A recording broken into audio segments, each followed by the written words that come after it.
Hello friends, welcome to Couch Coffee Books. आज आप सुनेंगे रविंद्रनाथ टैगोर जी की कहानी नयन जोड़ के बाबू। तो कहानी को शुरू करते हैं। नयन जोड़ के जमींदार किसी ज़माने में बाबू नाम से मशहूर थे।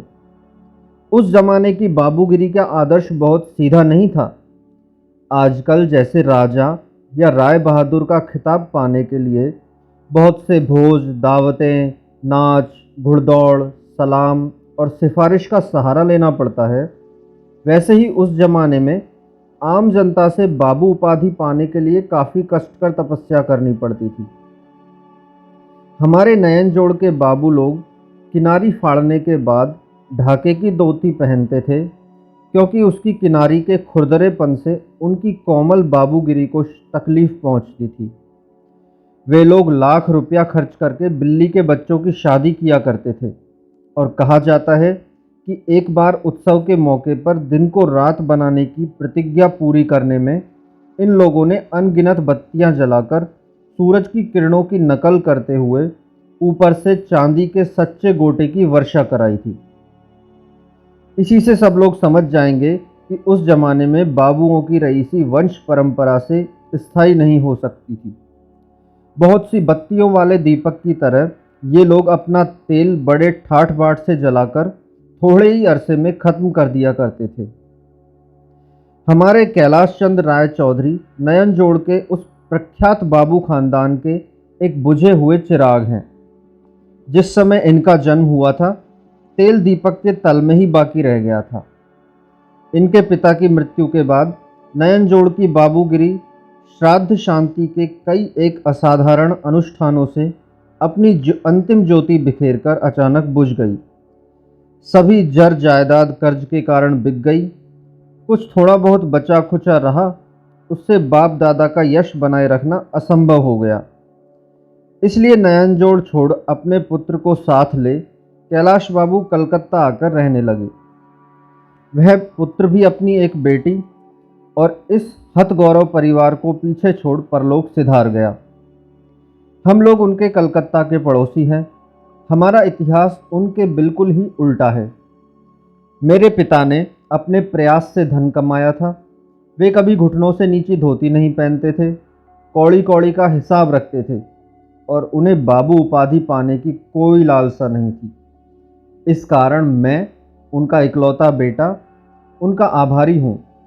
मेरा विचार है कि पढ़ लिख कर मैं जो शिक्षित बन पाया हूँ और अपने प्राण और सम्मान की रक्षा के लिए पर्याप्त धन बिना प्रयास के पा गया हूँ, उतना ही मेरे लिए परम गौरव का विषय है। शून्य भंडार वाली पुश्तैनी बाबूगिरी के उजले इतिहास की अपेक्षा लोहे की तिजोरी में रखे प्रॉमिसरी और करेंसी नोट मेरे लिए अधिक मूल्यवान हैं। शायद इसी कारण जब कैलाश बाबू अपने पूर्व गौरव के दिवालिया बैंक पर मनमाने लंबे चौड़े चेक काटा करते थे, तब मुझे वह अत्यंत असह्य लगने लगता था। मुझे लगता कि मेरे पिताजी ने चूंकि अपने हाथों से धन कमाया है, इसलिए कैलाश बाबू शायद मन ही मन हमारी अवज्ञा करते हैं। मुझे गुस्सा आ जाता और मैं सोचता कि दोनों में से अवज्ञा के योग्य कौन है। जिस व्यक्ति ने जीवन भर कठोर त्याग स्वीकार कर, तरह तरह के प्रलोभनों को पार कर, लौकिक तुच्छ प्रशंसा की अवहेलना कर, अथक परिश्रम और सतर्क बुद्धि के द्वारा सारी प्रतिकूल बाधाओं में जीवन भर एक एक चांदी की टन को समेटे हुए दौलत का एक ऊंचा पिरामिड निपट अपने हाथों से बना डाला, वह केवल इसी कारण अवज्ञा के योग्य है कि घुटनों से नीची धोती उन्होंने नहीं पहनी। मामूली व्यक्ति अपने को इस प्रकार बना ले, यह असंभव है। तब मेरी उम्र कम थी, इसलिए ऐसी बहस किया करता था और गुस्से में भी आ जाता था। अब मेरी उम्र ज़्यादा हो गई है और मैं सोचा करता हूँ, इसमें नुकसान ही क्या है। मेरे पास तो काफ़ी जायदाद है, मुझे किस बात की कमी है। जिसके पास कुछ भी नहीं, वह अगर अहंकार करके सुखी होता है तो दमड़ी मर का भी मेरा नुकसान नहीं होता। बल्कि उस बेचारे को इससे अगर कुछ संतोष मिलता है तो मिलने दो।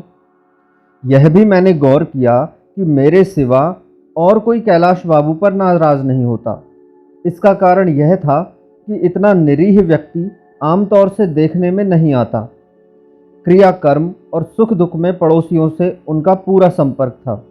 बच्चे से लेकर बूढ़े तक सभी से मुलाकात होते ही वे हंसते हुए बड़े प्यारे ढंग से बोला करते और हर एक से सारे संबंधियों का कुशल मंगल पूछने के उपरांत ही उनका शिष्टाचार दम लेता था। यही कारण है कि किसी के साथ उनकी भेंट होते ही एक लंबी प्रश्नमाला की सृष्टि हो जाती। कहिए, कुशल से तो हैं? शशि का क्या हाल है? हमारे बड़े बाबू तो कुशल से हैं ना? सुना था मधु के लड़के को बुखार आ गया है, अब तो ठीक है ना? हरिचरण बाबू को बहुत दिनों से नहीं देखा, खैरियत से तो हैं? तुम लोगों के राखाल का क्या हाल चाल है? और घर के बाल बच्चे तो सब खैरियत से हैं? इत्यादि। कैलाश बाबू बड़े साफ सुथरे व्यक्ति हैं। कपड़े लत्ते उनके पास ज़्यादा नहीं हैं, लेकिन मिर्जई, चादर, कुर्ता, यहाँ तक कि एक पुराना पलंगपोश, छोटी सी दरी, तकिए का एक गिलाफ, सब अपने हाथों से धूप में सुखाकर, झाड़ पोंछकर ऐसे सलीके से उसे अलगनी पर तह करके रखते थे कि देखते ही बनता था। जब भी उन्हें देखता लगता कि वे सज धज कर तैयार हैं। बहुत कम सामान असबाब होते हुए भी उनका घर द्वार हर वक्त चमचमाता रहता। ऐसा लगता मानो उनके पास और भी बहुत कुछ है। नौकर के अभाव में अक्सर वे कमरे का दरवाज़ा बंद कर अपने हाथ से धोती चुना करते और चादर और कुर्ते की आस्तीन में बड़े जतन से चुन्नट डाला करते। उनकी बड़ी बड़ी जमींदारियां और बहुमूल्य संपत्तियां खत्म हो चुकी थी, लेकिन एक बेशकीमती गुलाब पान और इत्रदान, एक सोने की तश्तरी, एक चांदी की फर्शी, एक बेशकीमती दुशाला और पुराने ज़माने के पहनावे का एक जोड़ा और पगड़ी, इतनी चीज़ों को उन्होंने बड़ी ही कोशिश से गरीब के ग्रास से बचा लिया था। कोई भी खास मौका आता तो ये सब चीज़ें निकलती और नयन जोड़ के बाबुओं की रईसी के दुनिया भर में मशहूर गौरव से बचा लेती। मोहल्ले के लोग उन्हें दादाजी कहा करते।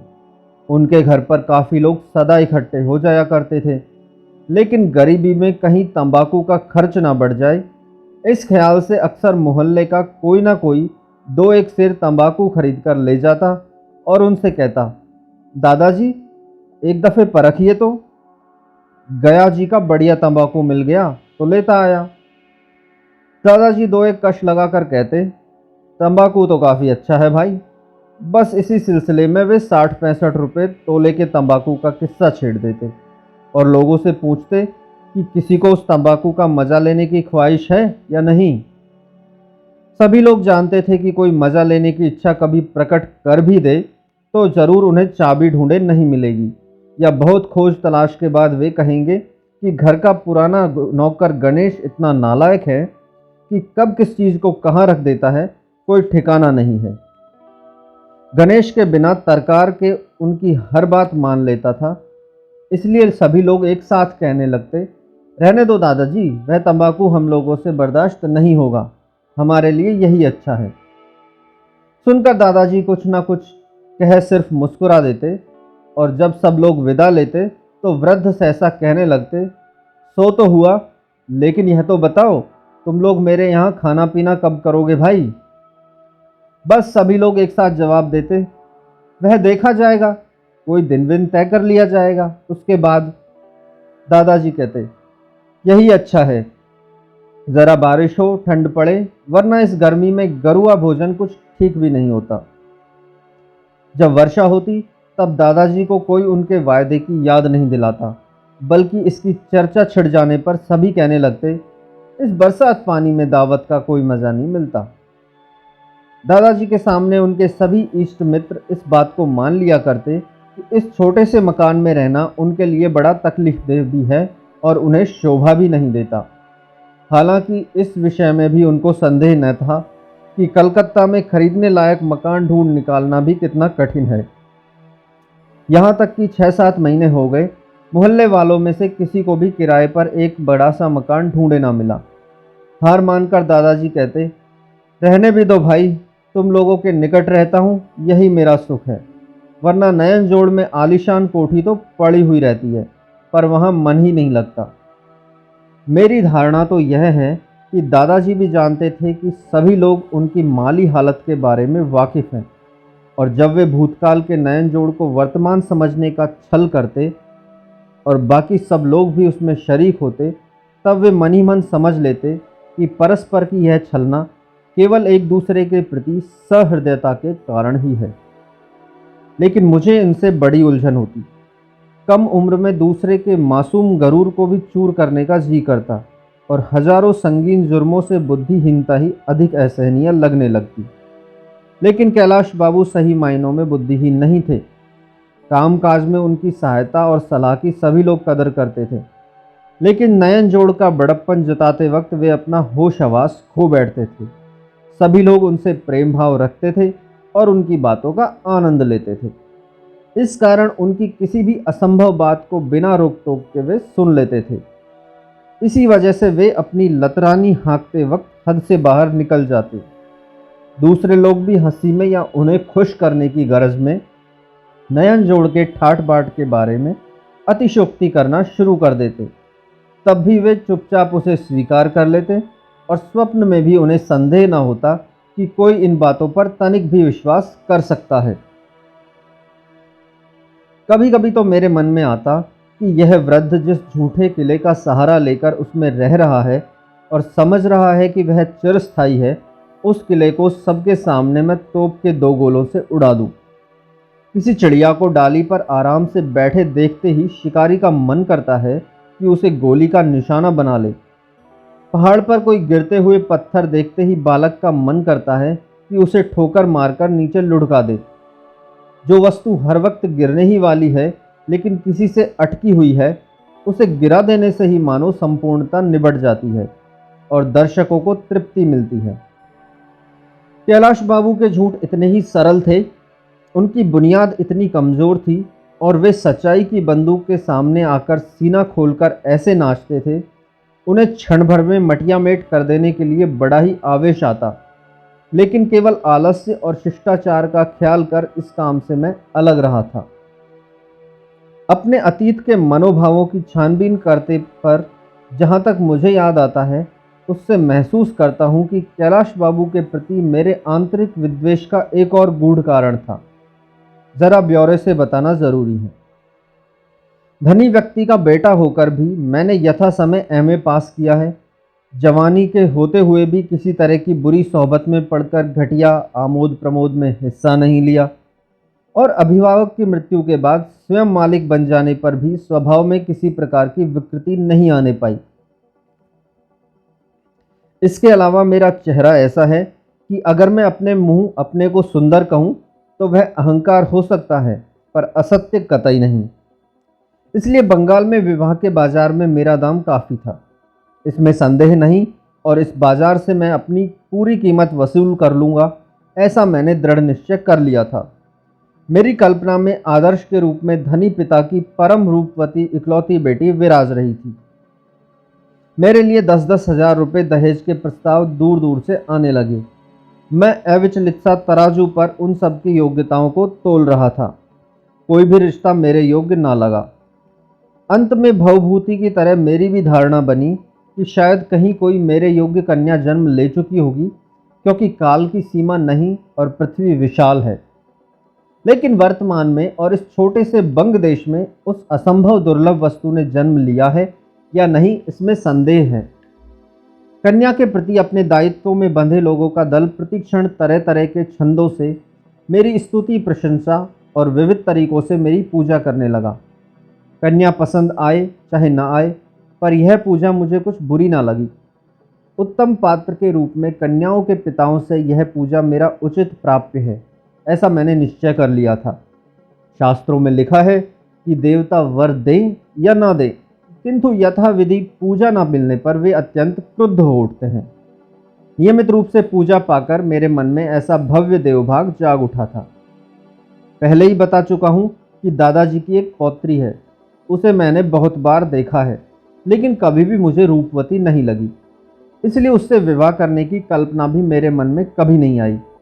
लेकिन मन में यह सोच रखा था कि कैलाश बाबू किसी आदमी के जरिए या खुद आकर अपनी पौत्री को मुझ पर अर्ध भेंट करने की इच्छा से पूजा चढ़ाएंगे क्योंकि मैं अच्छा लड़का हूँ, किंतु ऐसा नहीं किया।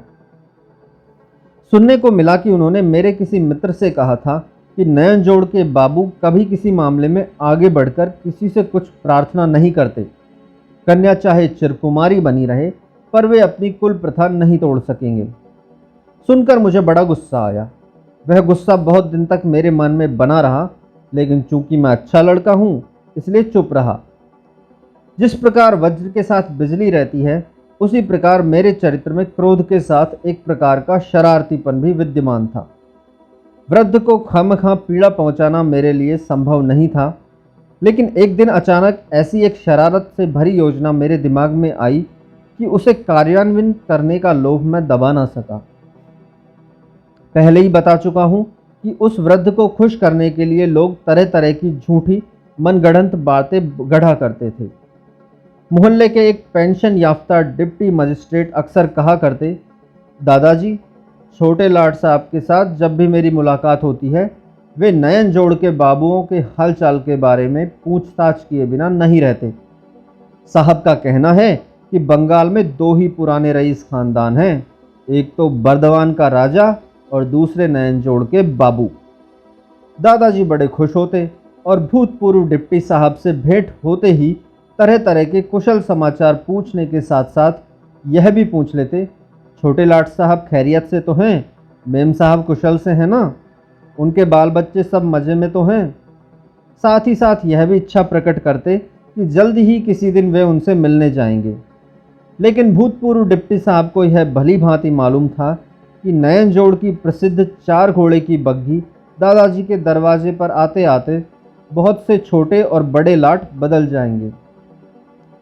एक दिन सवेरे कैलाश बाबू के घर पर मैं गया। उन्हें अलग ले जाकर मैंने चुपके से कहा, दादाजी, कल मैं लेफ्टिनेंट गवर्नर की लॉबी में गया था। उन्होंने नयन जोड़ के बाबुओं का जिक्र किया तो मैंने उनसे कहा कि नयन जोड़ के कैलाश बाबू कलकत्ता में ही हैं। सुनकर उन्होंने बहुत अफसोस जाहिर किया कि वे आपसे मिलने नहीं आ सके।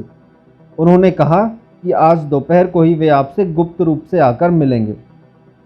दूसरा कोई होता तो मेरी इस बात को असंभवता समझ जाता और किसी दूसरे आदमी के बारे में भी होता तो वे हंस देते, लेकिन अपने बारे में होने के कारण इस बात पर उन्हें जरा भी शक न हुआ। सुनकर जिस तरह वे खुश हुए, उसी तरह चंचल भी हो उठे। उन्हें कहाँ बिठाया जाएगा, क्या करना होगा, किस तरह से आवभगत की जाएगी, किस उपाय से नयन जोड़ के सम्मान की रक्षा होगी, वे कुछ तय न कर सके। इसके अलावा और एक समस्या थी कि वे अंग्रेजी नहीं जानते थे, तो बात कैसे करेंगे।